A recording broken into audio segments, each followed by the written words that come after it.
On today's episode of Titus and Tate, the Arizona Wildcats are back, Tate. They did it.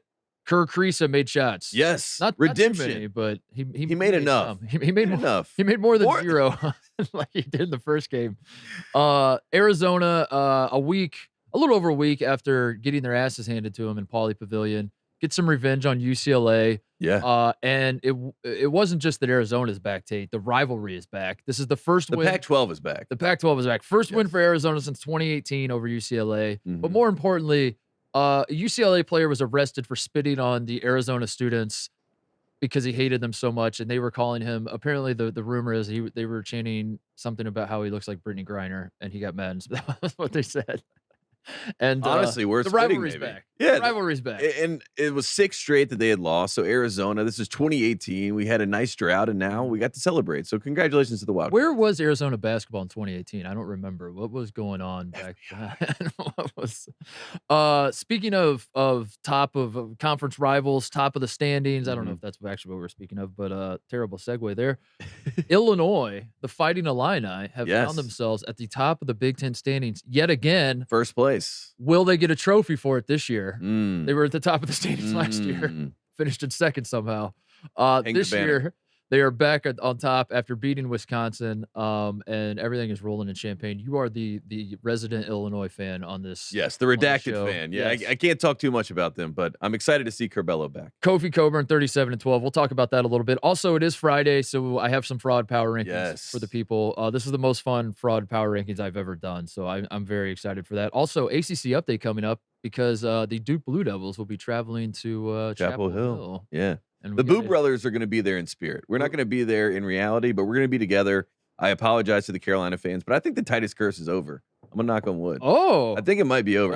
I'm not even sure when it was over, but I feel like it's over. I think it was Ohio State this year when they beat Duke. I think that was it. All right. So we'll talk about that. Well, I can't wait to hear your thoughts about the big Duke and Coach K's last visit to the Dean Dome. Or is it? Or is it? All that coming up, but first. Woody Durham.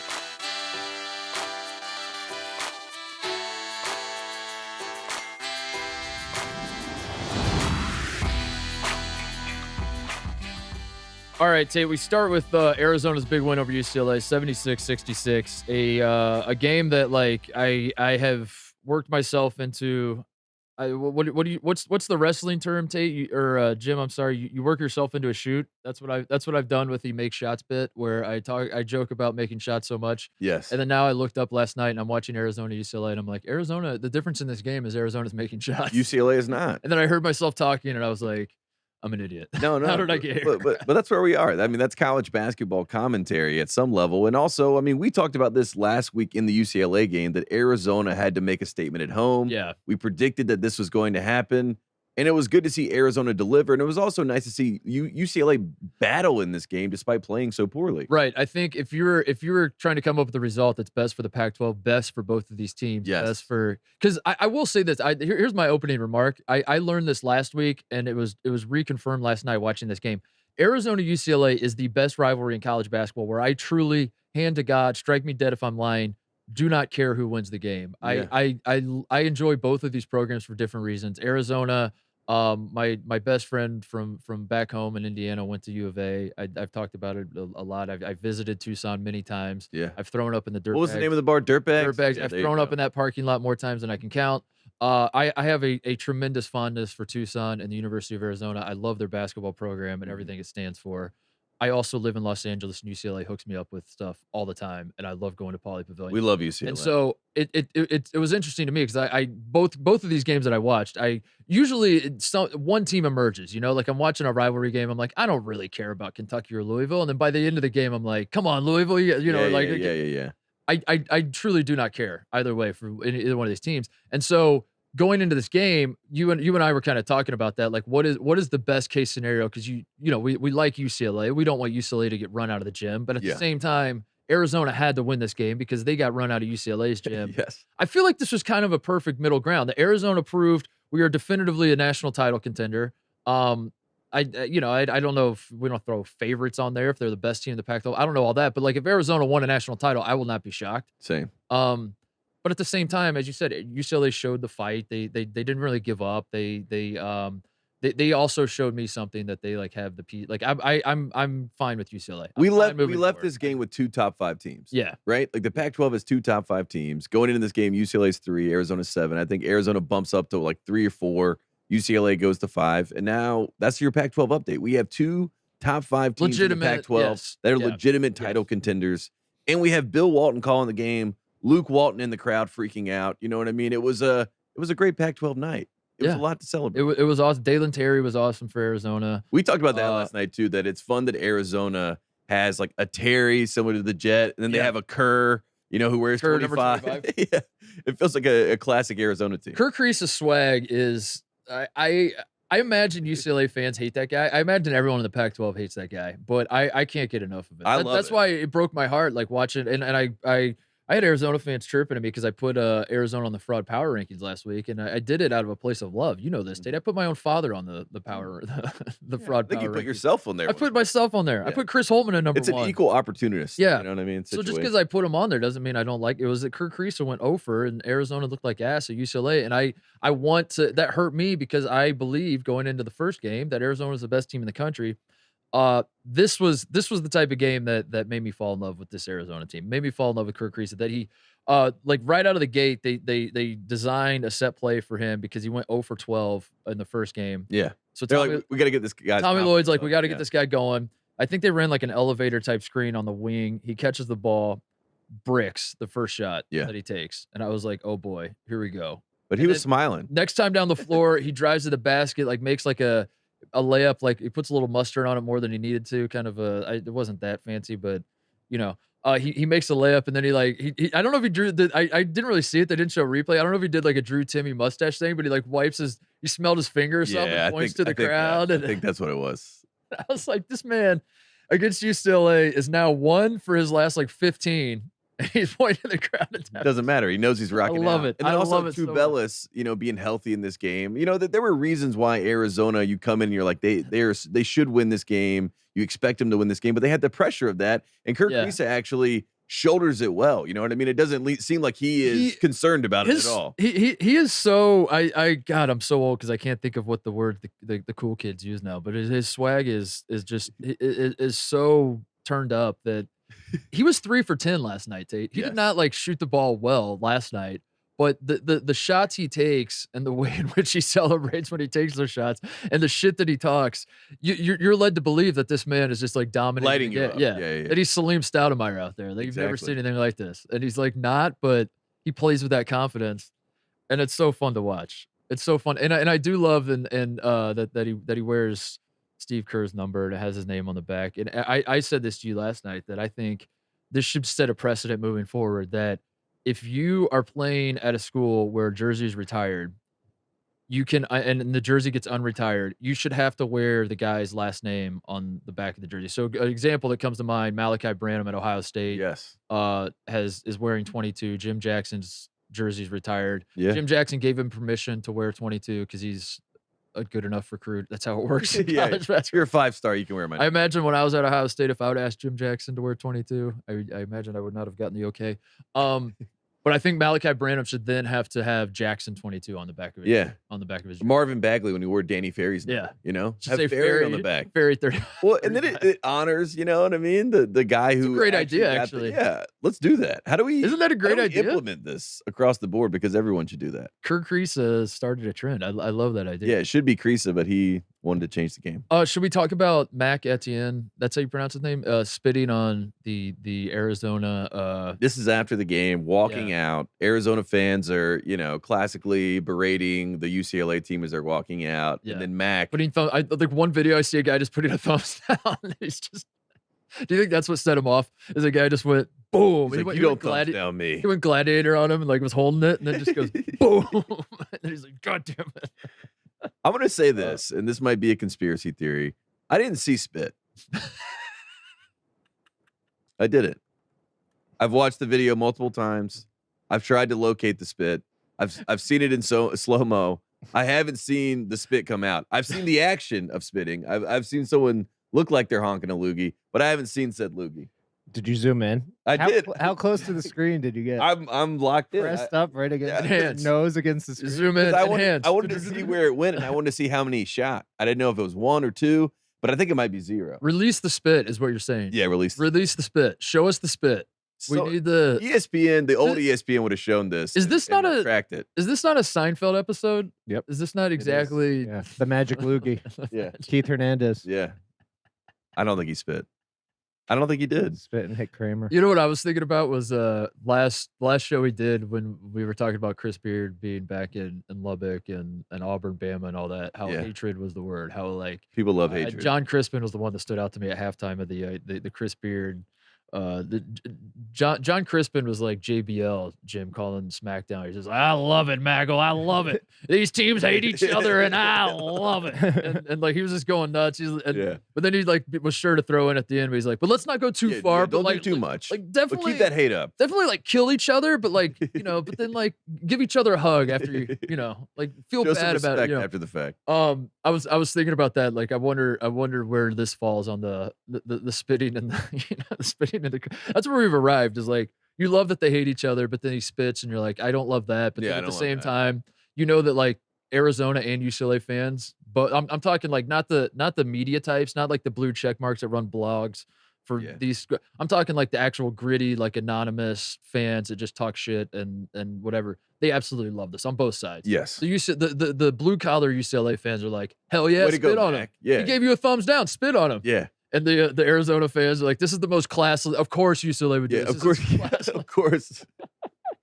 There's a lot of that. And then he got arrested, right? He got arrested, literally That's arrested. the craziest part of this. I mean, and if I were him, I would have been arguing that I didn't spit. But he didn't get handcuffed. Allegedly. He got, Allegedly. Yeah. Allegedly. He didn't get handcuffed. It was a story I read. He just got, like, they let him go back with the team, and then they just, like, detained him. Okay, so he got detained. He got detained. And then that was... I didn't know you could get arrested. Maybe because he didn't spit. Loogie truthers. That's a good point. I wish we had the video. I mean, there is no spit to be found in the video. In the one that's out there. And there might be another angle. Are there new angles? Yeah, there might be another angle. angles. Or, it's like Vantage Point, the movie. But I mean, I could put spit in there, in post-production. So at this point, it's like too late. Fake. Yeah, deep fake. It might not even be that player. We used to, in elementary and junior high, a move was to you basically fake spit on the back of your friend's head. Like the guy would be standing in class and you just go like that. Yeah. And it'd feel like he spit on your head. That's what that makes me think of. Makes me think of me in 7th grade going up to my buddies at the lunch table and just going that right into the back of their But head. that was the motion. And they're like, God damn it, you spit on me. It looked like more of a like F you, you know what I mean? Than it was like let me honk this loogie at you. And who has 2 loogies that ready to go? Because he shot him back to back. Wait, there's 2? Yeah, he did it twice. There's a second shooter. He went back again. Okay, Jake Kyman was Jake Kyman from the grassy knoll. And then poor Jake Kyman didn't help at all. I mean, it didn't even like try to. You have an umbrella, signaling to somebody. He acted unfazed. And also, who got spit on? What do you mean Jake Kyman didn't help at all? What do you mean by that? What is he supposed to do? Spit? He's supposed to bag up his teammate? At least turn around to the guy that just got spit on and maybe say like "F you, dude." You know what I mean? Like something. Like give us something. Instead, give him the thumbs up. He was like trying to get around him. Like I do not agree with this. Let's move on. Yeah, I don't know. It was a fascinating moment in time though. Kind of took away from the game a little bit. Yeah, well, you know what? I'm happy though that we're not talking like we're talking about it because it's funny, but I'm happy that we're not doing a broad picture discussion about fan behavior. Oh which is always what seems to happen with these sorts of things. That everyone, it immediately happened. What'd you say? That's no fun. That's not fun. It isn't. I mean, that's what cares. That's every time. Well, this happened. This was hate week though. When fans started coming back. Remember that the first like month when we started NFL preseason games. Yeah. Like, why are Raiders fans beating the shit out of the Chargers fans? You're like, because that's what they've done forever. Yeah, and now they're back. They're like, it's like the Bat Dad. Like, are we pretending this didn't happen all the time? It's the circle of life. Natural. It all comes back around. Remember when the other day I thought of? Remember when LeAngelo Ball was arrested? Yeah. In China for Jim, I don't know if you remember shoplifting in China. Trump got him out. He had to thank Trump. That was the best. That seems like ages ago. That was the same year that Arizona last beat UCLA, right? 2018. Was when this Probably, happened? yeah. Yeah, I think that's what Oh it my was. god, it Yeah. comes full circle. There you go. So maybe it's over. Maybe the curse is over. There you go. You're not worried about UCLA moving No, forward? not at all. That's what you have to do when a team loses a game. We have to then talk about, are we worried? I don't think so either. They need Jalen Clark back. I will say that. Their bench was Peyton Watson had a stinker of a game. Yeah. Kyman got 5 minutes. I think he almost put up a 5 trillion. They missed Jalen Clark, but I think they're Johnny struggled in this one. Tiger Campbell had a pretty solid game. All things considered. Jaime played pretty well. I still believe in UCLA, Me too. and I will until they lose in the second round in the NCAA tournament. No, as they're watching their season, the clock getting dribbled out because a 7 seed is beating them. I'm going to say, I don't think I believe in that. Yeah, not anymore. But I do think that this is the best chance we have for a West Coast champion in some time. 1998 is the year that we talk about Arizona. It would be almost kind of poetic if Arizona were to win it this year and be, the first West Coast team to win it in the 21st century. But I think the fact that you have two teams that legitimately can win the national championship, no questions asked, and they're not even some miracle should have happened. And they're not even the best chance the West Coast has at the title because Gonzaga is probably the best team in the country. So you have 3 top 5 teams that could win the title this year. So West Coast basketball, I'm not saying it, but we kind of brought it back. Great point. Great point. You're welcome, West Coast. Update. Speaking of long title droughts, let's talk about the Big Ten quickly. The Illinois Fighting Illini beat Wisconsin 80-67 on Wednesday. This game was on Wednesday. Last night. Kofi with 37-12, but it was on Steven Crowell, dude. And I guess I want to start with this. It's like I'm not a Kofi Coburn hater, you know that, and I like the guy, the Tate Frazier voice. Kofi is a first team All-American. Obviously, he will be unanimous first team All-American. If such a thing exists, that there's no debate whatsoever. He's very, very, very good. I can't get over, and I've said this before, but I just want to reiterate because this is a great example. I can't get over that he's just basically like a bully. And when he plays like the Steven Crowells of the world, he puts up 37-12, and then Illinois fans are like, "Is he the greatest center of all time?" Yeah, I'm like, "Is no, he Shaq?" He's not, because I watched him against Zach Edey, and I watched him against Coloco of Arizona, and like he's not bad. It's not like he disappears, but he just like, when we've said this, when he faces a guy. How about last year in the tournament? Yeah. So I can't get over that. So like I watched this game and I will give him his props. That is insane. 37-12 against the Wisconsin team for the top of the Big Ten. Illinois is a team that we've talked about a lot of we basically haven't seen their final form all season. Yeah, Curbelo has been MIA, he had COVID, and now Kofi's been in and out. Like conditioning isn't there, all that. Yeah. We have not seen them fully healthy, fully building the chemistry, like their final form. And we keep talking ourselves into like this team is, even when they lose a game they shouldn't. You're like, remember when they lost to Marquette and we thought like this was a bad loss? It's actually not a lot, but Marquette's really fun, by the way. I like It's Marquette. A great team. Yeah, no. Justin Lewis is awesome. Hey, Marquette, we speak your name. Marquette, we speak your name. There you go. You were just kind of waiting for Illinois to put it all together, and I don't know, and I don't know if this is their final form or whatever, but they are a very, very good basketball team. Kofi is obviously very good. I just wanted to say that like, calm down with the National Player of the Year stuff. And Andy Katz is leading the charge, by the way. Andy was on Big Ten Network on talking about Kofi, National Player of the Year. Yeah, because he's a Big Ten guy. Exactly. He's got to. Exactly. So I respect. He's also that. a Pac-12 guy, so he'll be talking about Matherin next week on Pac-12. You know what he's not is an SEC Network guy, which is why he's not going to be talking about Oscar for Player of the Year. No, he's an Alliance guy. Yeah, exactly. He's Team Alliance. So that's my opening remarks on this one. It's like Kofi, I tip my cap. That was an amazing game. That this was. I'm not downplaying this at all. What I am saying is like the bigger picture. Okay, so Kofi had 37-12. Does that now push him to the front of the National Player of the Year line? To that I say no. But I think he's in the conversation. He's definitely in the conversation. Yeah. If college basketball did a Heisman and you invite guys to the Heisman ceremony, Kofi should be invited. He's invited. 100% invited. Yeah. He's not winning. He should be invited. Mm-hmm. That's my thought. Which is respect. And also, I mean, when we went into the season, Kofi Coburn was not even supposed to be on Illinois. We didn't think he'd be on Illinois. Yeah. So the fact that we're here and Kofi's playing this well, and Curbelo came back and they had, kind of a vintage pick and roll. He had this nice no-look pass to Kofi for the dunk, and Kofi comes back down the other end and gives, Curbelo a wink.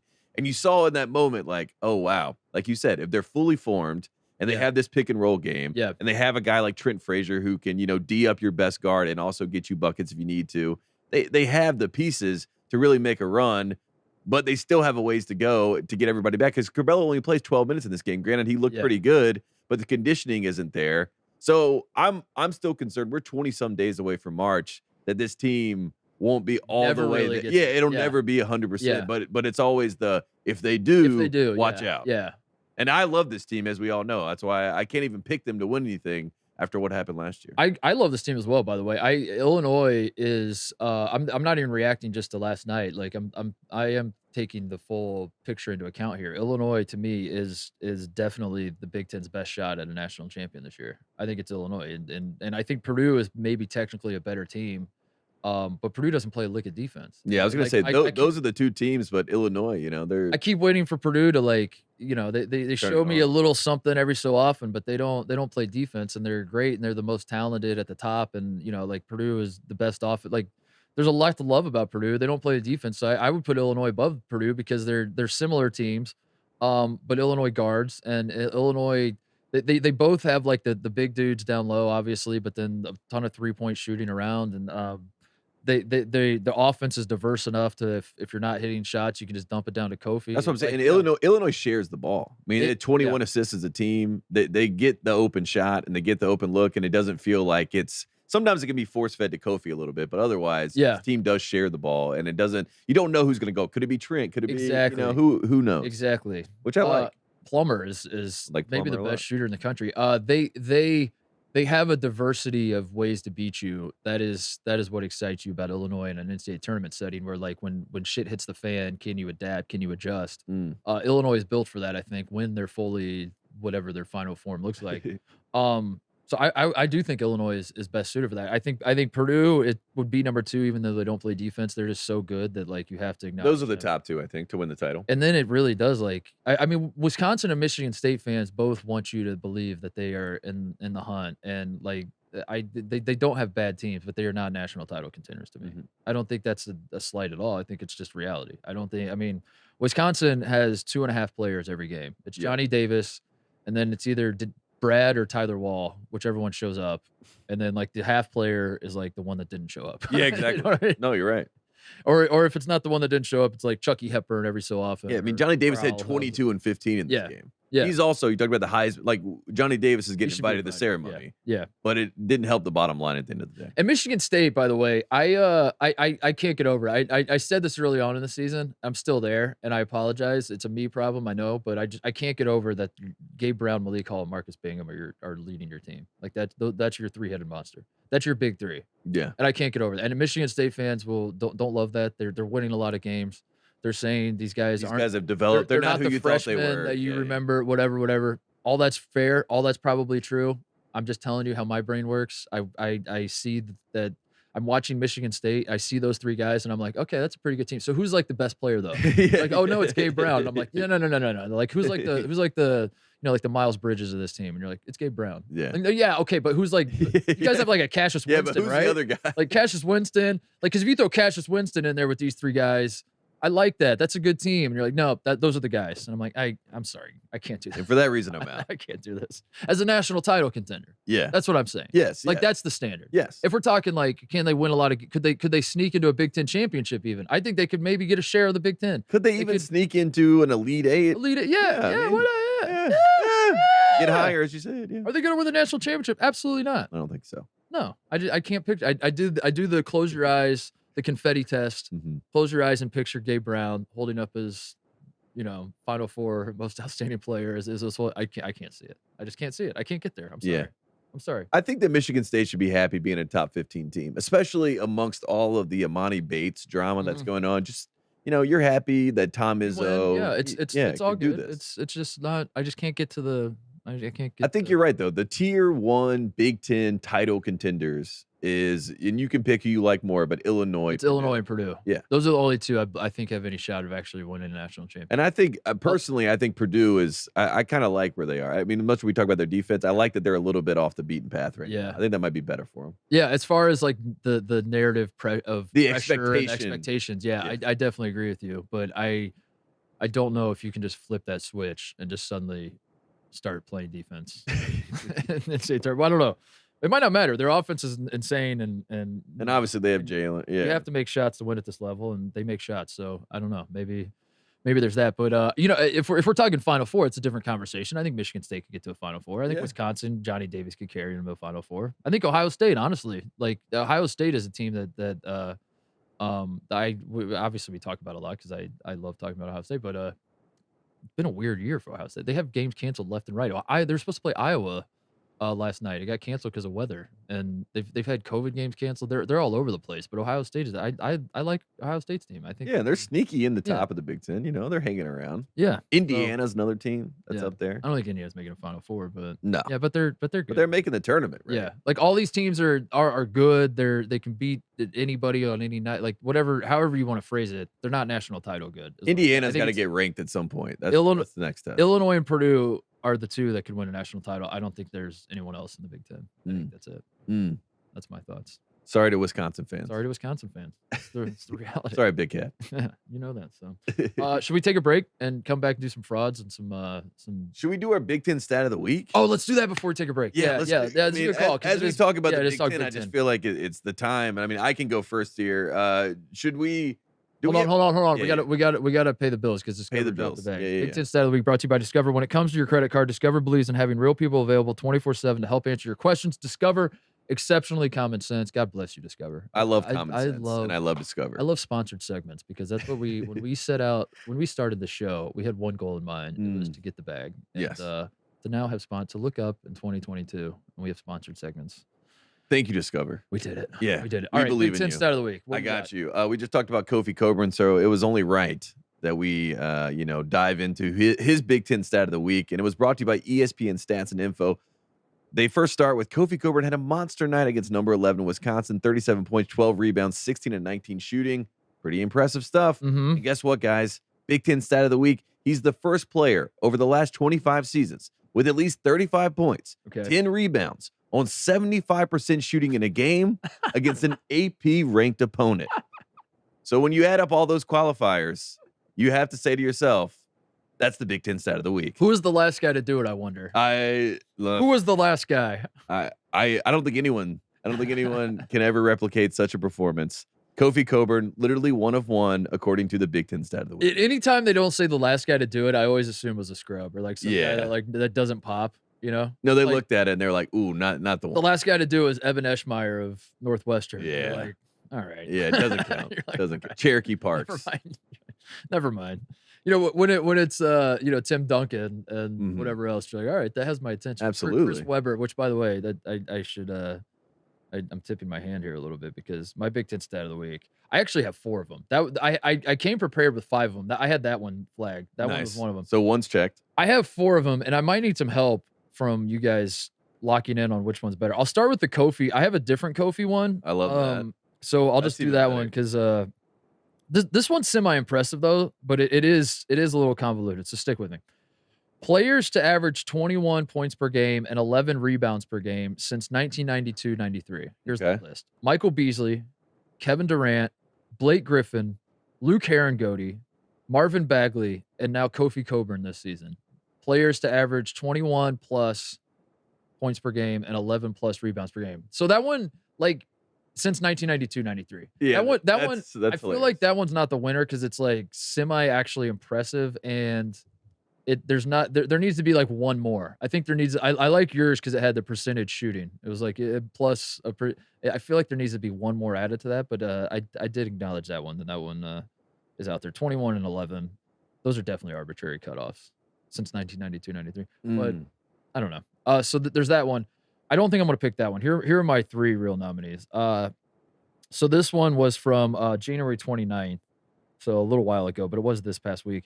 The Indiana on Big Ten Network account just tweeted, "That's the list," with like a surprise face, and it was a graphic from IU's game, I believe, at Maryland. Trace Jackson Davis this season. So the stat is this: in the Big Ten since 1992. What is the deal with 1992? What happened? What happened there? 20 years ago. Is that 30 years ago? 30 years ago. 30 years ago. Jesus 40 Christ. years ago? 20 years ago. I was just thinking yesterday, you know the difference between 2001 to 2011? Like, so, like, that feels like such a, and then now we're in 2022, and we're talking about 2012. It doesn't feel like the same amount of distance, between those two things, even though it is technically by time. But that's a whole nother conversation. Back to the Big Ten stuff. I remember the one that blew my mind was like when they made that 70s show. Like, what was like the gap between when that 70s show started, when the 70s were existed, and then they made that 70s show. Like, if they were to make the same gap now, it would be like that mid-2000 show. Yeah, like, that 2000 show. Wait, what? Yeah. Starring a bunch of TikTokers. All right, so here's the stat. In the Big Ten since 1992, 18-plus points, 8-plus rebounds, 2.5-plus blocks. Trace Jackson Davis is on that list. The only other person since 1992 is Chris Webber. So there's that one. Chew on that one. There is this one from the Big Ten. The Big Ten Network itself made a graphic about the Big Ten Conference as a whole that they have. I gotta zoom in on this. 8 teams in the top 45 of the net rankings. The Big Ten does, which is more than any other conference. Big Ten stat of the week. 8 in the top 45. I like that. Of the net rankings. 45. Or there's this one from a Twitter account called Sarge_SMU, who says that Keon Coleman is the first player to score a touchdown and a basket for an AP top 10 football and basketball team in the same academic calendar season since former Heisman Trophy winner Charlie Ward did it in 1992-93. Holy shit. 20 years ago. It really is 92-93. Everything happened 92. That's when I was born, so there you go. Think about how long that is. I mean, that's ridiculous. I don't know who the winner is. I think I gotta go with the Trace Jackson Davis one. 18 points, 8 rebounds, 2.5 blocks. That feels like the most since 93 stat of the day. Since 1992, whatever. Which extended out to the week. Yeah. So there you go. Those are your winners. You had a good one. You had the real one. That one's great. That one's great. Over the last 25 seasons, 35, 10. 75% shooting against an AP ranked. Against an AP. I mean, every single time that you thought it must be done, it just kept going. And I think that's what we love about the Big Ten stat of the week. It's like, how many more qualifiers can we put in here before we can get to one guy? And there we are. I love it. All right, we'll take a break, come back, do some frauds, and talk Duke-UNC. Yeah. All right, let's do some fraud power rankings, Tate. Honorable mention this week is Villanova. I just want to do a little speech about Villanova before we get into the actual frauds. Villanova is a lot of people tweeting at us about Villanova. Villanova is not a fraud because Villanova is not good. And the fraud, the idea of a fraud is, again, I just want to reiterate this over and over, is we believe that they're good. But then I come into the show on Friday and I say, hey, you know that thing? Are we sure? Yeah, you know that thing that everyone agrees is good? Mm-hmm. It's actually not good, and here's why. Yeah. And I explain it. Villanova is not good. If you've listened to the show, I have been on this train for a long time, that this Villanova team is just simply not that good, and that's okay. You know, it happens. There are some teams that I've liked through the years that haven't been that good. And, you know, you come back next year, hopefully. Feels like one of those years where the names on the paper are almost better than the reality of the team. You know, that's what happened this season with the offseason. You kind of talked yourself into Villanova. Yes. And, you know, it's not really the case. But I respect it. I mean, you know, the fraud power rankings is an honor because, like you said, it's out of respect that there's expectation. There's like I believed in this at one time, and now I'm questioning it. Whatever. Mm-hmm. So Villanova loses to Marquette. The Big East that they have had a strangle on. Let's do a Big East update real quick because I know Providence is at the top, but Villanova, by the way, I'm looking at it right now. Still, KenPom still loves Villanova. Villanovan's 8th. Of course. Blue Bloods. Providence at the top at 9-1. Villanova's 9-3. Marquette is 8-4. So Providence looks like I think they still have Villanova twice, don't they? Yeah, they do. Providence is in position though. They have so Providence has Georgetown. Yeah, okay. Sorry, I didn't mean for this to happen, but I'm getting excited now because Villanova might not win the Big East. Georgetown away, that's a W. Georgetown's terrible. DePaul at home, that should be an easy W. Villanova at home, that one's going to be tough. Butler away, Xavier at home, that should be you got to win at home. Creighton is at home, so yeah, they got a favorable schedule. Providence coming down the stretch. I will say they're in a good spot. They just got to beat Villanova. They have to beat Villanova, but I worry about the Georgetown game because Georgetown is 0-9. Georgetown's lost 10 straight. Yeah, they lost 10 straight. The odds say they have to win one of these games. You know what I mean? You're at the roulette table and there's a lot of red coming up. Yeah, you hope to God it's not you. You know what I mean? If you're Providence, you're like, we won 6 in a row. We just hope that it's not us. Oh man. All right. So Villanova's not on the fraud power rankings. I wanted to say that because, as you said, we get there's a lot of chat, a lot of input, a lot of people believe this is a fan vote. The committee has asked me to This is not the NBA All-Star this game. is not the All-Star game. We do not care about the fan vote. We do not, the fans do not vote on this. So I want to speak that piece before we get started. All right, here we go. Number 5 this week on the fraud power rankings, Shaquille O'Neal. Oh yeah. Yes. And here's why. You love Shaq, by the way. You're a big Shaq fan. Yeah. I wore 34 because of Shaq. There's my jersey right there. Yeah. Number 34. I grew up, Shaquille O'Neal is my favorite basketball player, even more so than Larry Bird of all time. Yeah. Because when the reason why is because I hit puberty before everyone else. When I was like, you were like the big kid in was middle Shaq. school. Yeah, you were. When I was in middle school. You were Kofi Coburn. You were a bully. I really was. That was the only reason I was good. He wore 32 in Orlando. Oh, damn it. 33 at LSU. 34 with the Lakers. All right, so Shaq is on my fraud power rankings because after the Cincinnati Bengals won the AFC Championship, Shaq shared on Instagram a graphic of Joe Burrow in a Cincinnati Bengals jersey with a quote from Joe Burrow that said, quote, "It's not where you start, it's where you finish. I'll always be an LSU Tiger. I don't know why Ohio State fans claim me." I did see this, and you liked it. I liked it. Yeah. I was like, this is good. What? I was like, fraudulent. I was like, pretty good. Fraudulent. I was like, pretty good post. And then I Googled it because I was like, did Joe Burrow actually say this? And then I found that he didn't say this. And then it was even funnier than me. It was a Marilyn Monroe quote. Yeah. Abe Lincoln. Abe Lincoln said, Joe Burrow. So on Thursday, Joe Burrow, I don't know if he was asked directly about this or just because this is a conversation that, especially as you might imagine, as Joe Burrow keeps winning, and especially in Ohio State communities, and as he's winning in Cincinnati, this is getting drummed up again. Is like he's an Ohio. Is it okay for Ohio State to claim Joe Burrow? Yeah. He grew up in Ohio. He was Mr. Football in Ohio. He went to Ohio State. He graduated from Ohio State. He probably would have started Ohio State if he didn't break his hand, and then like Urban went with Dwayne Haskins instead of him, and then he whatever. Urban loved him, by the way. Yeah. Like Urban, he was a big Joe Burrow guy. Again, my hand to God, strike me dead if I'm lying. I vividly remember Joe Burrow before he transferred to LSU, and I love the guy. When he would come in and like everyone would talk about him as like he's going to start at some point here, and he's a backup, and he'd come in and just like start spinning it all. He was throwing it all over the place. Everybody loved him. Yeah. Like we didn't think he was going to win a Heisman and that, like whatever, but we were like, yeah, we like that guy. But anyway, this is a topic that just won't die, and it's Super Bowl time, so now you just keep talking about nonsense that doesn't matter because that's what we do leading up to Super Bowl. Burrow was asked about this on Thursday, and his quote was, "I'm definitely still a Buckeye. I graduated from there." So Shaq, fraud, throwing out some fake ass quotes on Instagram. That was wild. Like them. Not only that, I was trying to figure out why he would do this. Like why if you're an LSU where did it fan, come from? If you're an LSU fan, why do you need to fight this fight? Like no one's questioning whether Joe Burrow's an LSU Tiger. They don't like it because they're like, he's not really an LSU Tiger. Yeah. Even with the Burrow. But I figured it out. Mm-hmm. Shaq is doing this because LSU basketball has lost 5 of 6. Yeah. They at one point were ranked I don't know if they got into the top 10, but they started out really hot. They were climbing. They were very good. They've lost 5 of 6. Lost at home to Ole Miss on Tuesday. His son, Sharif O'Neal, is on the team. He has played in 6 games this season, and 4 of them have been losses. So I think there's I'm going galaxy brain here. Shaq is trying to do a diversion. He's trying to get everyone talking about whether Joe Burrow is a Buckeye or an LSU Tiger, to take the attention there and take it away from the fact that LSU basketball is imploding. And take it away from the fact that Ben Simmons, did you see this? That's true. His fellow Tiger came after him and was like, "I thought we were family for life. F you," basically. And Shaq was like, okay. So, I mean, yeah, LSU basketball is in shambles. You know what would me back is if Shaq was like, Ben Simmons is a Buckeye.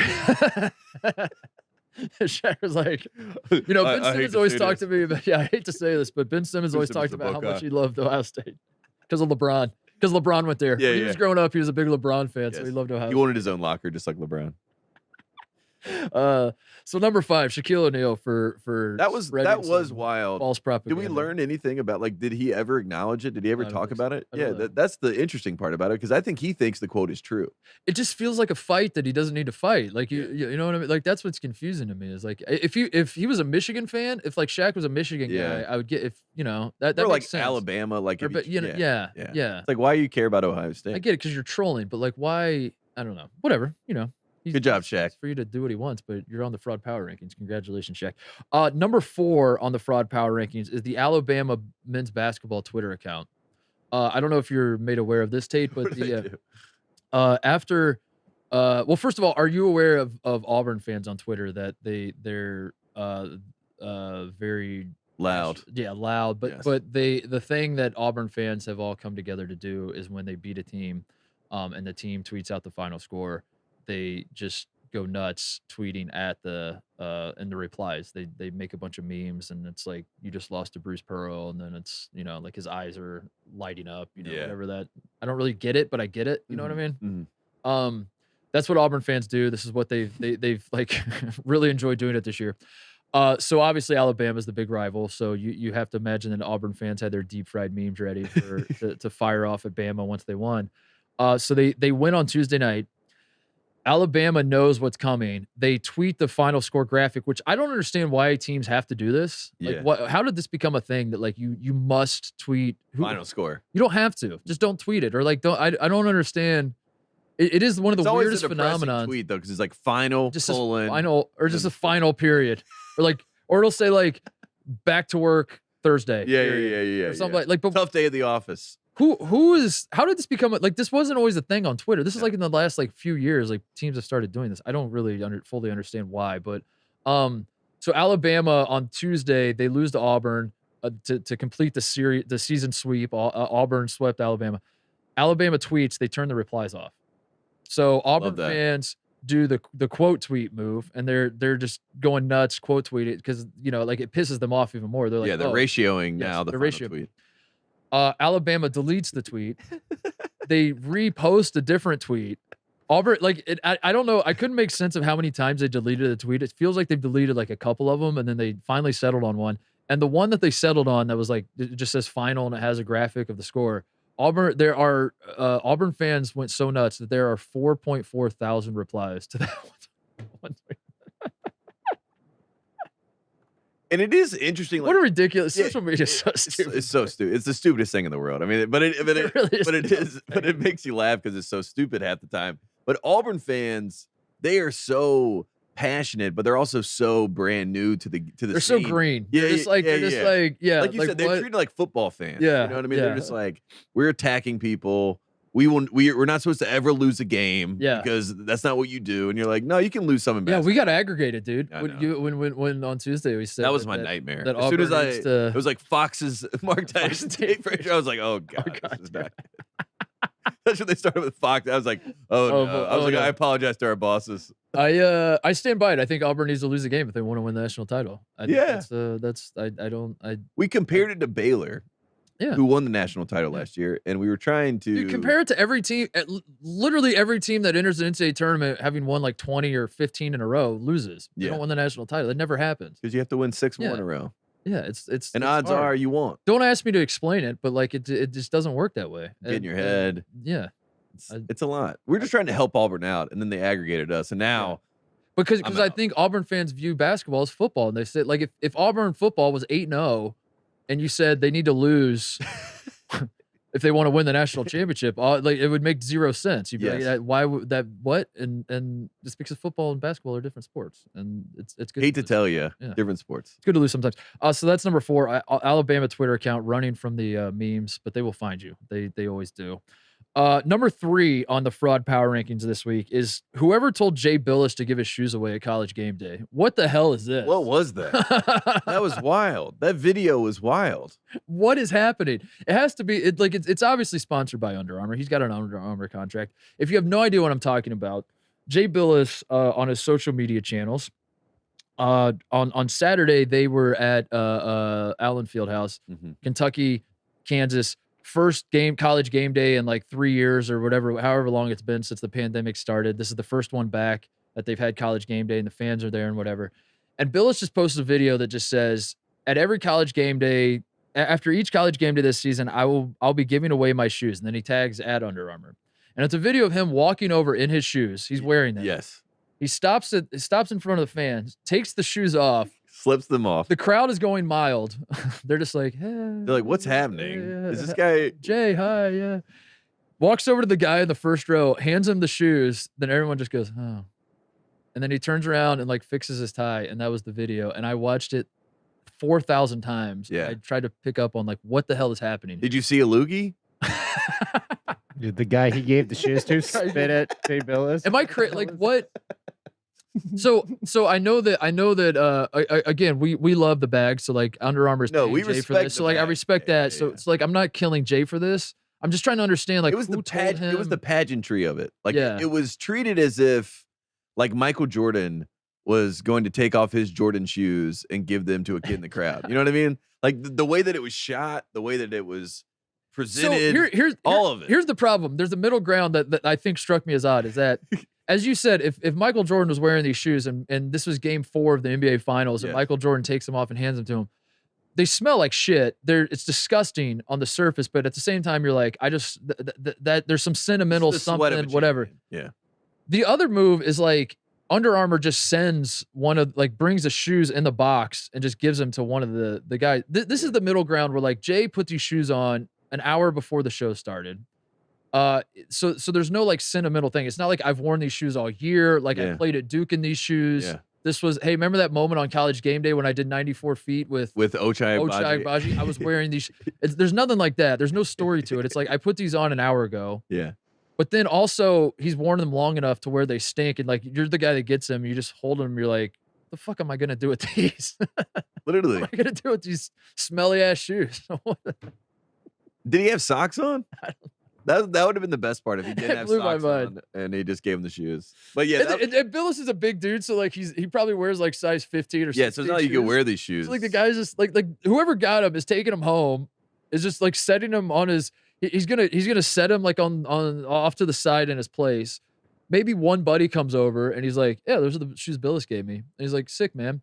And then he's gonna look at him like a week or two later and be like, why the hell do I still have these? Yeah. And throw them away. And that's it. And he should sign the shoes. He should sign the shoes. At least there's something there, like sign the shoes and maybe put the score of the game, Right. college game Right. day or something like that. But like you said, just giving because I wouldn't even believe it. Like if I went to someone's house and there was a pair of size 15 Under Armours over there, and I was like, "Why do you have size 15 smelly Under Armours?" And they were like, "Jay Billis gave it to me." gave me I'm those. like, "Shut up, dude! No, he didn't." What?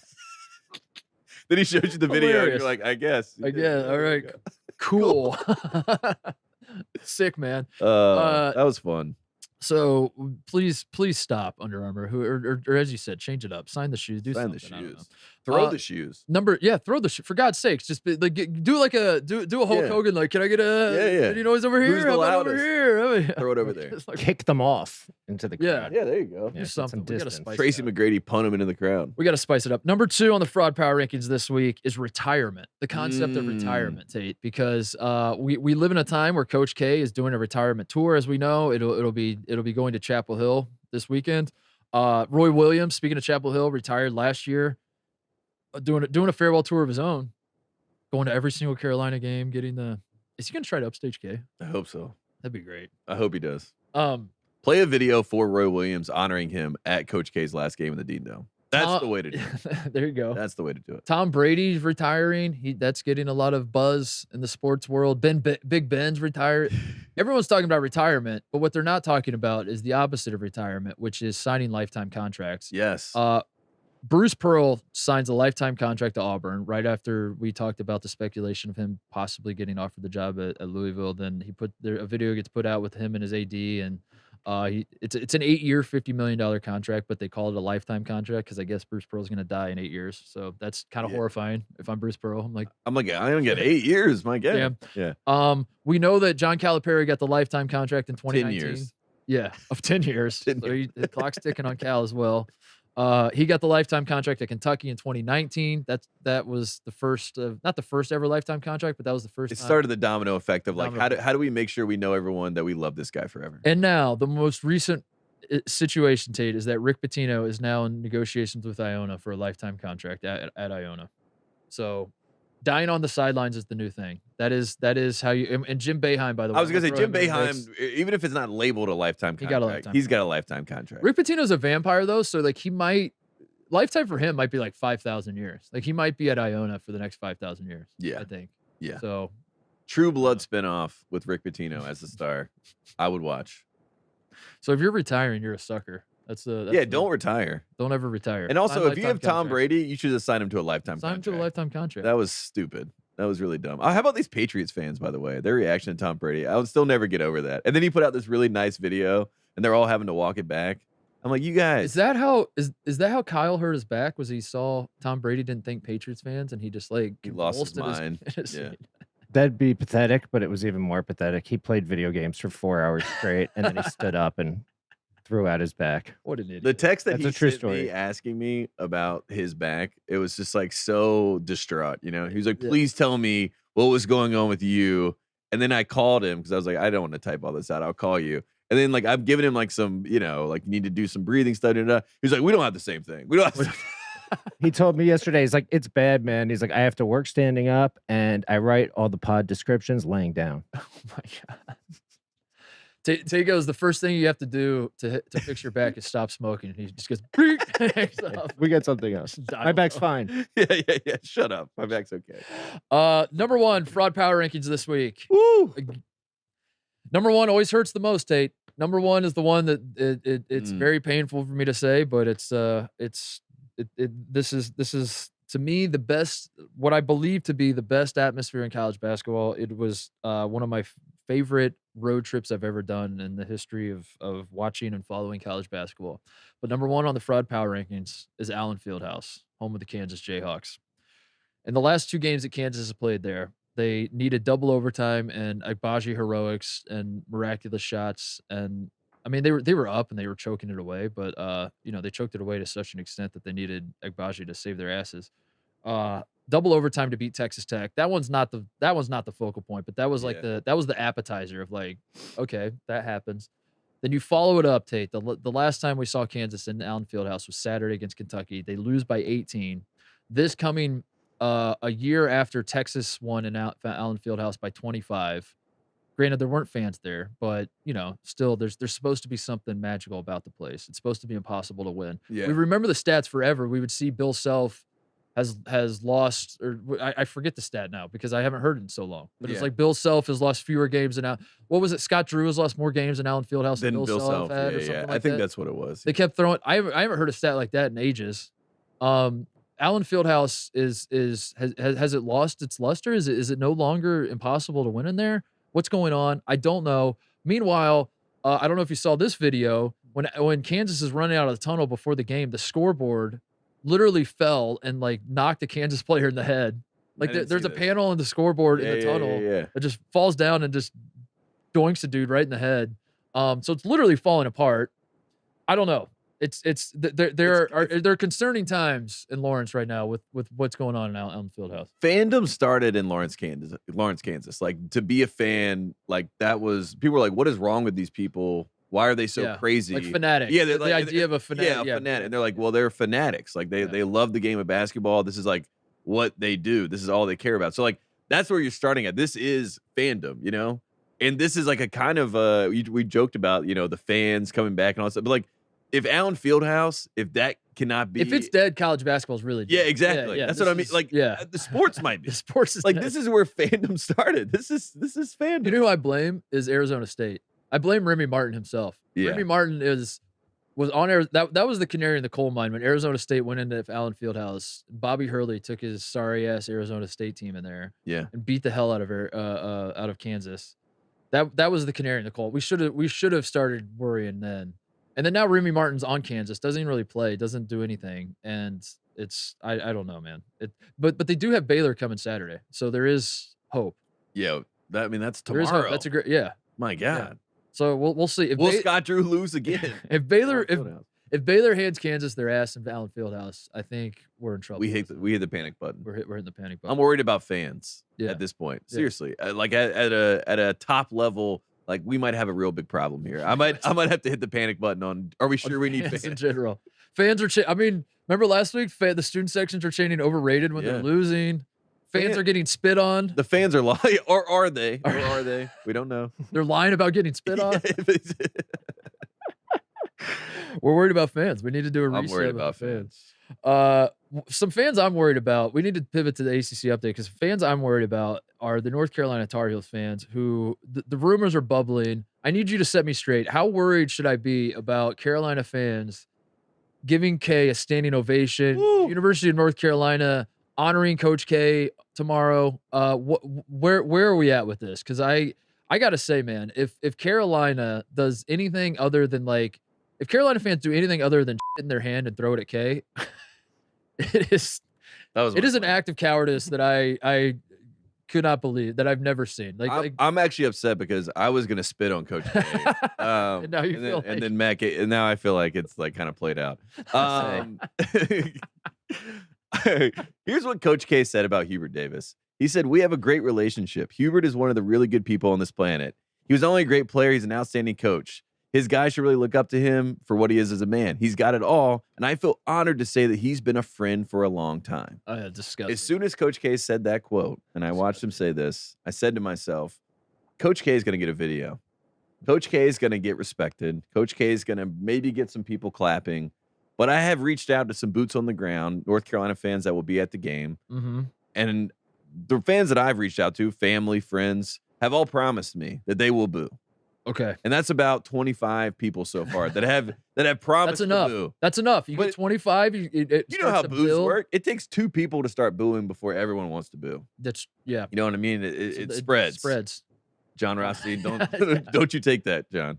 Don't you I put that on a t-shirt. I love that we went through we're still going through technically a global pandemic, and Rothstein just stuck to it spread. Like he didn't look at it and be like, you know what, maybe I should get rid of it. I have 7,000 other catchphrases. I'll stick to those. It spreads. We're gonna go ahead and retire that one. He's like, I'm gonna keep it spreads. We're gonna tweet through it. We're gonna tweet through the pandemic. Just fire it off. It spreads. Ridiculous. But I think that he's going to get this video. Hubert Davis is probably going to say something nice. Roy Williams might be there, probably on the microphone, might introduce Coach K.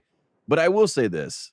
I think that they underestimate the reaction of Carolina fans. We're very classy. We're a classy group of people.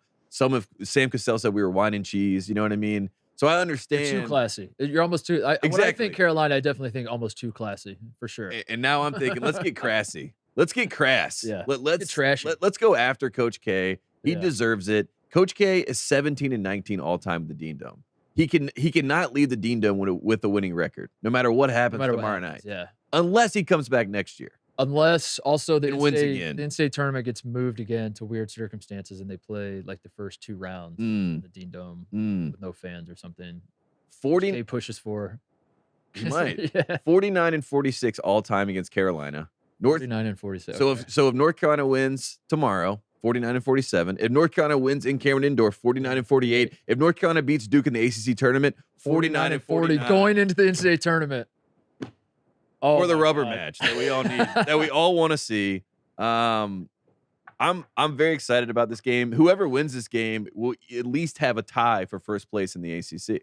Did you know that? Whoa. Yeah, that's the ACC update. You know what? You've been telling me week after week that Carolina is not as far back as you may think.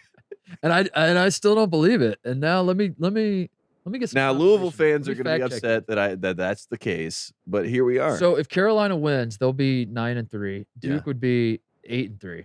So that would be, you would jump Duke. You'd be number 1. You'd be first place alone. First place in the ACC. Wow. But if Miami were to win, they're 9-3. We would have a share. I got you. With Miami. I got you. Who does Miami play on Saturday? Virginia. Yeah, at Virginia. Okay. All right. So there you go. That's your ACC update. Duke, how are you feeling? What are the expectations? Is this because I think nationally unbiased, people that don't live and breathe Duke Carolina rivalry, all that would probably feel like Duke should be favored, or Duke's the better team. Maybe the home crowd will help Carolina, but it's more of like an expectation if you're Carolina to win this, and a situation where you're hoping you win. Is that fair? Would you say as a Carolina fan, or are you expecting to win this? Where's the expectation level? I think they have to win one of these games. Like Roy Williams retired from the game and he swept Duke. So the one thing that this team has to remember is that Coach K cannot sweep us. Yeah. No matter what. Yeah. And that's whatever it takes. You know what I mean? Whatever. Literally whatever it takes. That's what I mean. Like North Carolina. Carolina players, if you're listening, literally, especially the walk-ons, if you're listening, the managers. I mean, Gerald Henderson did it. I'm kidding. I will say. No, we don't. Listen, we love the hatred, but we don't want. You're right. I love the hatred, but don't do too much. Don't go spitting on people. Coach K, the fact that he's going to be here for the fact that game day is going to be there. I mean, it's going to be a whole show. I hope that North Carolina shows up. They have to win this game. But I will say, if I had to choose, like if I only get one, if the devil himself, Coach K, came to me and was like, "You only get to one game. I'll let you beat me once. Only once. Yeah. I want to win in Cameron.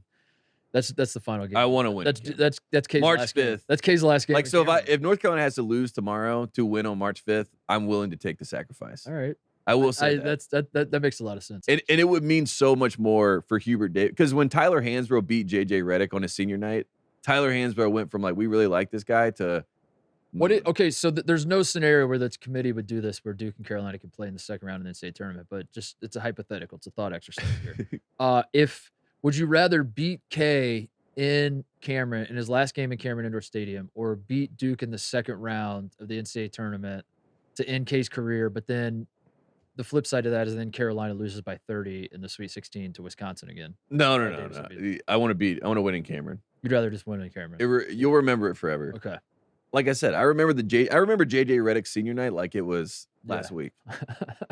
Because I watched the that game. I even thought about not watching because I was like, I can't watch Sheldon Williams and JJ Redick like have this moment in time. So to sum up, you would love to win, but the expectation is that the only one that they have a chance to win is at home, so they have to win tomorrow. Yeah. What I'm saying is, if I have a choice to which one to win, I want to win in Cameron.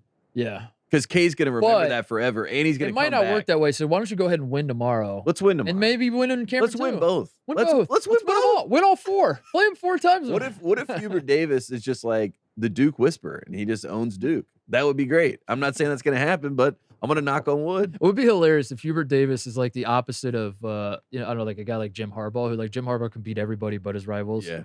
Hubert Davis loses. Hubert Davis sucks all year, and Carolina fans are calling for his head, but he just simply will never lose to Duke. If that were the case, we got to keep him. Yeah. I'm down. I'm down to just whoop on Duke. He beats State and Duke like a drum, but he loses every other game, or loses games he should win. Yeah, that'd be funny. Well, the other thing about this, I brought up Gerald Henderson because there are 2 separate teammates that played in high school together that are now either on Duke or Carolina. They've separated each other. Leaky Black, he played with Wendell Moore, so they were former teammates in high school. Oh, I didn't know that. And then AJ Griffin and RJ Davis were former teammates in high school. How about that? So it is a very there's a lot in this game, as it always is with Duke Carolina, but especially in the senior year of Leaky and Wendell Moore, I feel like it's gonna be a fun game. Listen, there's a reason it's the second best rivalry in college basketball behind Kentucky and Louisville State, and you don't need to tell me. I remember that year when people started putting that out there. Remember that was like 2017. Yeah, it was after it was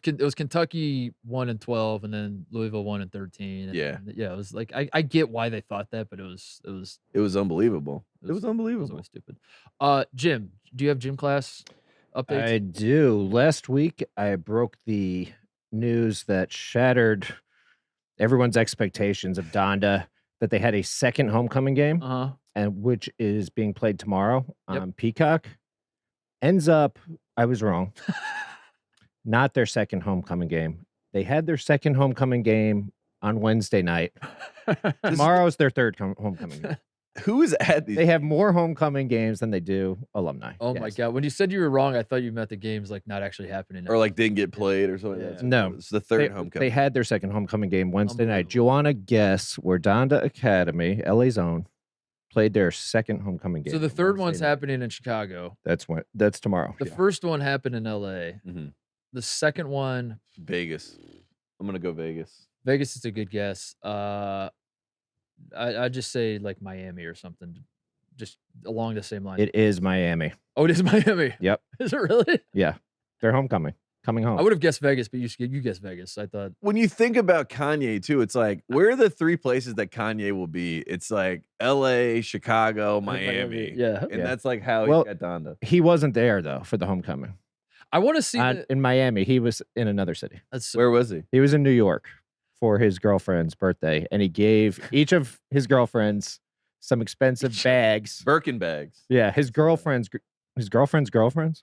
Yeah, and those bags go for $12,000 to $18,000 each. He has a harem. He has like no, it was her friends. It was her crew. It was her crew. Okay. Yeah. It was like her birthday party, but then Kanye decided that he was going to take over and make it like his party. Rather than coach his team in their second homecoming game of the year. Do you think the Donda? Do you think it's possible that Donda could try to do a homecoming on the they're already on the road, obviously, but I mean like a true road game that they play at St. Vincent St. Mary High School in Akron, Ohio. And they're wearing their road jerseys, and they call it a homecoming game because they're going back to like LeBron's school. Yeah, and it's like a true road game, and everyone must wear black. Yeah, that's what they say for every game. Yeah. It could not be more of a road game, and they still call it a homecoming game. I think other countries. How many games have they won? By the way, they won on Wednesday night at their homecoming in Miami. Double overtime versus Carlos Boozer's twin sons that are big stars. You know they're going to be good. Maybe Kay won't retire. God. Carlos Boozer has twins? Yeah. I think the world's ending. My God. That's a good update, Jim. Thank you. Shout-outs. What do we have? Anything?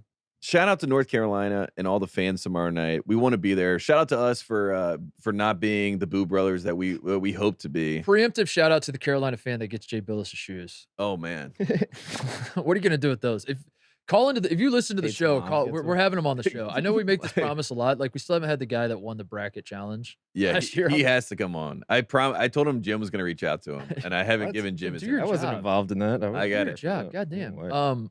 But if you listen to the show, if he gets Jay Billis' shoes, he can come. And you're the guy that gets the shoes.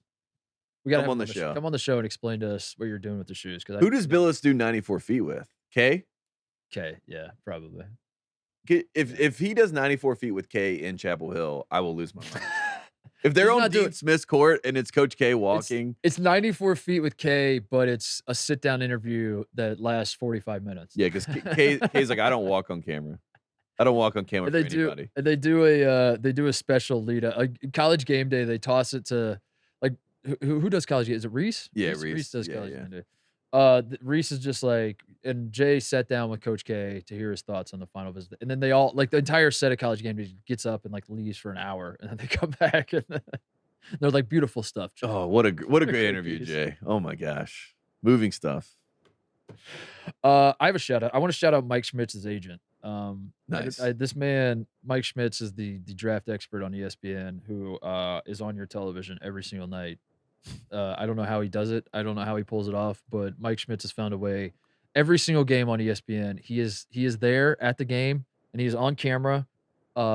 Tate Frazier voice, and I like Mike Schmitz. I like Mike Schmitz a lot. I actually live by Mike Schmitz. I see him all the time. I actually see Mike Schmitz more than I probably see either one of you two because we live like in the exact same neighborhood, and I'm walking my dog around. I see Mike Schmitz in Marina Del Rey all the time in Venice. But my God, who like how was this? How did we get to this point where I'm just trying to watch a college basketball game? He was at Auburn, Alabama, and he's talking about the prospects in that game. I'm watching last night Gonzaga at San Diego. Schmitz is there talking about Chet Holmgren and God knows who else. Yeah. And I just want to watch a college basketball game on ESPN without wondering how will these guys translate to the next level. Is that too much to ask? I don't even think that exists anymore. Like even when I talk to some people about Carolina, they'll ask me like, who do we have on this team that's like, going to go to the draft? Like who cares? None about the draft. We're trying to beat Duke. Goddammit. None of them. Yeah, none of them. Oh man! You want to win the game? That's all. Speaking of Gonzaga at San Diego, I want to shout out Chet Holmgren as well because this is a guy who had I wouldn't say underwhelming start, but like he was the number one. He was one of the number one prospects in the country coming into the season. And the games early that Gonzaga played that people watched, I think were Texas certainly. That was like the first big one they had where they smacked Texas at home. He had 2 points in that one. Then they play UCLA in Vegas, and he played pretty well, but Andrew Nembhard was balling out and like was the star of that show. So like even if you came away from that game, you're like, is Nembhard the best player or is Timmy the best? Like you weren't talking about Chet necessarily. And then the game against Duke, Paolo Banchero took over, and he was like the talk of the college basketball world. He was the number 1 pick after that game. That's what right. Said, yeah. So Chet, if you watched early, Chet was maybe not like bad or disappointing, but he was just kind of like, he's all right. He's pretty good. Whatever. He's been balling out, Tate. He has been absolutely awesome ever since then. Last night at San Diego, he has 23, 12, and 4 blocks. He's averaging 14 points, 9 rebounds, 2 assists, like 3 blocks a game, which, aren't world beater number, aren't Kofi Coburn numbers. It's not going to get you Big Ten stat of the day, but Big Ten stat of the week. But it's on a team like Gonzaga with so many guys that are putting up insane stats. I don't know. I just want to shout out Chet Holmgren because he's having a better year than I think the average college basketball fan probably realizes, and he's actually very, very good. And if you're working under the impression that he's just like a skinny dude that has potential, you're very wrong. There's a chance that Chet, all things considered, once they do all the evaluations, that Chet still goes number 1. Yeah. Not to make it about draft stock, but I think he's so unique that how do you think his game translates to the next level? I don't know. I think he's the next KD. Well, who is the next KD then? Is it him or is it Jabari Smith, or is it Paolo? What? All 3 of those guys are the next KD. Is it Jaden Ivey? Is it Zach Edey? Is Zach Shades of KD? Should see like the most preposterous guy we could try to say is the next KD. Zach Edey would probably be the one. It's like Kofi Coburn reminds me. It's his mental makeup that reminds me of KD. It's not his game. It's his mental makeup. Speaking of Gonzaga, I'm going to keep the Gonzaga rolling. Rim Bakamis, I want to shout him out because Rim Bakamis is a guy who was a walk-on basketball player at Gonzaga. Yeah. He was on staff at Baylor last year when they won the national championship. And he is now on staff at Arizona. And if you check kennethpomeroy.com/Rim Bakamis and hit enter, that's not true. That's not an actual website. On KenPom, the top 3 teams in the country as it stands today are, I'm going to read them to you. Number 1, Gonzaga. Number 2, Arizona. Number 3, Baylor.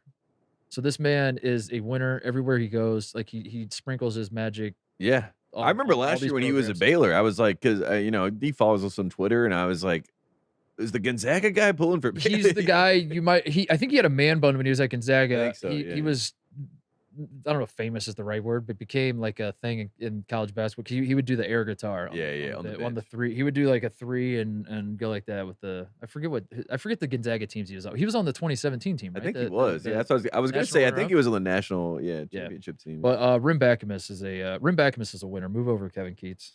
Rim Bakamis is the real winner. Kevin Keats is hot seat right now. Poor Kevin Keats. What else is there? I want to shout out Mike Rutherford and basically all of Louisville Nation.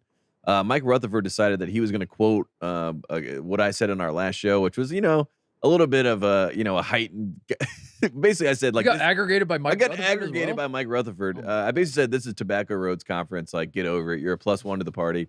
And but he quoted it and wrote it out, so it looks like I was being very contrite with my thoughts. And then all these Louisville fans have been very nice. They've been reaching out to me like, "Thank you for finally being honest." You're gonna be quoted in academic studies on the downfall of the ACC. Yeah, exactly. Someone's gonna write it. It's gonna be like Tate Frazier at Fox Sports said that it all started when. How do we stop the aggregators? I mean, that's really the next question. That's the next phase of our career. But shout out to Mike Rutherford. I'm pulling for you. I'm pulling for Louisville. We want to have you back on the show when they hire a new coach and you have something to celebrate. So I had 2 quick we speak your name. Wyoming Cowboys beat Boise State. They had a huge week. They beat Colorado State and Boise State. And Wyoming is positioning themselves for an at-large berth out of the Mountain West. So Wyoming Cowboys, we speak your name. If in fact you are the 12th seed that Ohio State plays in the first round, please remember that I have shown you nothing but love, and I would like it if maybe you do not end my alma mater. Yeah, don't do that. First round. Don't do that. Please do not do that. I'm begging of you. But ACC update: the Mountain West might have more tournament teams than the ACC. It really might. It's a 4-bid league. It might maybe 5. Maybe 5. Yeah, and ACC's 5, maybe 4. Also wanted to quickly shout out Charles Pride of Bryant. That's right. His name is Charlie Pride. He had 44 and 12 with 4 steals against St. Francis, PA. Not the St. Francis we know, like the back of our hand after calling the game against St. John's. On Thursday, Bryant has won 9 of their last 10, Tate. Their lone loss was against Wagner and OT. Wagner is the number 1 team in the Northeast Conference. Bryant is number 2. And Bryant's best 2 players, Jim, you'll like this. I mean, Bryant's best 2 players are named Charlie Pride and Peter Kiss. Peter Kiss is their best player. So I just want to acknowledge that Bryant is a... That sounds like, when you write fake names down? Yeah. like, when you had a substitute or whatever. Peter Kiss sounds like Peter Kiss is one a of Bart those Simpson. names. It's Yeah. like The a guy funny from the band Kiss. Yeah. The drummer was like Peter Chris or something. Oh, wow. There you go. That's it. That's all I have, I think. That's all I got. Carolina, please show up tomorrow. Oh, we're doing a bonus show on Saturday, by the way. We looked at the college basketball slate on Saturday, and Too good. so we're doing we do the live show on Tuesday night, and we looked at the slate on Saturday and said there's too many great games. Duke at UNC, Baylor at Kansas, UConn's at Villanova, Gonzaga at BYU, Illinois at Indiana, USC at Arizona, Kentucky at Alabama. There are a handful of other good ones that I didn't even mention there. Donda on Peacock. Donda on Peacock, Homecoming Part 3. So we're gonna. Jim said he's gonna watch the Donda game over Duke Carolina. So. Yeah, we're gonna all three get together and. Watch I told you, fandom's dead. This is the end of fans. We're gonna all three get together and watch the games, which is gonna be Tate and I watching Carolina Duke, as Jim's on his phone watching Donda. Yes, and giving us updates. This Dillingham kid's pretty good. Phone. And then we're gonna do a show, I think Saturday night, Sunday morning, something like that. To put out, so that way you don't have to wait till Tuesday night. It would have been too long to talk about Carolina Duke on Tuesday. So there you go. Bonus. Do a rapid reaction. Look out for that, and we'll see you guys then. Thanks.